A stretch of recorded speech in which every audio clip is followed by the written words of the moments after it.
So, is your AEDY program looking for ways to help teach student behaviors? Students learn behavior in the same way they learn to read, through direct instruction, practice, feedback, and encouragement. My name is Bethany Seidella, and on today's Pop-Up Practice, we will look at tools for behavior lesson planning.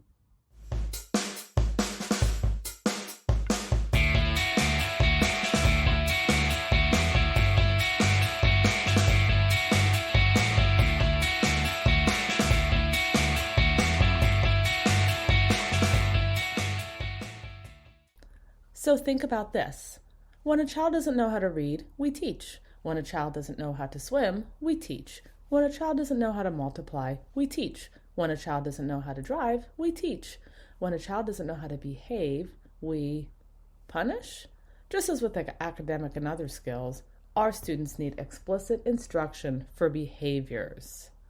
Consider this. On average, for a child to learn something new, how many repetitions are needed? The answer is 8 repetitions. Now this, on average, for a child to unlearn an old behavior and replace it with a new one, how many repetitions are needed? The answer here is 28 repetitions. We should not assume that students will just know the expectations and appropriate ways to behave, or that students will learn appropriate behaviors quickly and effectively without consistent practice and modeling. We should assume that, just as with academics, students will require instruction and practice to learn behaviors. We need to teach expectations and rules and behaviors as effectively as academic skills. Some of this requires rethinking discipline and changing adult behaviors. This can include a change in staff procedures and practices wherein we rethink the goal of discipline as teaching, not punishing. Behavior change is an instructional process. The ABCs of behavior starts with an antecedent or trigger, then behavior, then consequences. Our goal is to get in front of the antecedent or trigger as often as possible. This starts with our Tier 1 program school-wide interventions. The behavior matrix is at the core of this. With this matrix, we will build lesson plans to explicitly teach behaviors.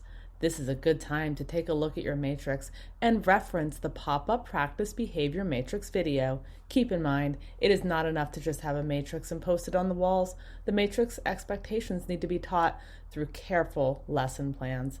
So how will we teach behaviors?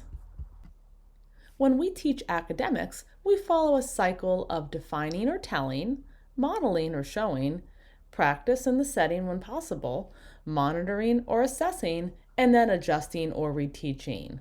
So, how will teaching behavior look different? It looks exactly the same, defining and using the guided release model with opportunities to practice. So now it's time to create the lesson plans. Many middle and high schools use templates and formats, such as Cool Tools, which are research-based procedures for teaching behaviors. They include examples and non-examples taken from classroom and non-classroom settings. The lessons include areas for monitoring and feedback, as well as ways to reinforce.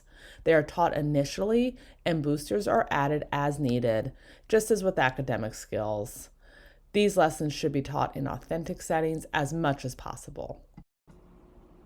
Here is an example of a lesson plan format. You will connect directly to your matrix. Start with naming your universal expectations. Next, name the skill or skills. Then, the purpose of the lesson and why it is important. Make sure to get student input and provide a hook or engaging activity and/or examples. Next, you will model and allow for student input or role play. Use the authentic setting if possible. Then, debrief with the students and let them reflect. Provide as much positive reinforcement as possible. Remember what we discussed at the beginning with repetitions.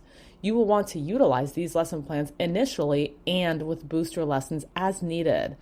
Think about reteaching after long breaks and as new students enter. Utilize your data to see where reteaching is needed. We will include this blank template as well as other lesson plan templates in the description for this video. Here is a completed lesson plan. In this case, it is the BRAG acronym. Be responsible, respect self and others, apply your best, and gracious cooperation with others. This lesson is meant to help students understand caring for program materials such as technology in the classroom. It relates back to the behavior matrix and includes lesson components from introduction to follow-up. While building your lesson plans, and with any plan, find ways to engage the kids. Utilize technology by finding videos or using an application such as Canva or TikTok to illustrate your objectives. Now it's time to get started. One person can't be in charge of creating all the plans. Utilize your team and the expertise of the people who will most likely be delivering the lessons. Create a schedule to cover all the areas in your matrix. Make sure to add the work to your action planning. We hope that these tools will assist in your action planning. The lesson plan templates are added to the resources for this video. Thank you for joining us today for Pop-Up Practices, where practice makes progress.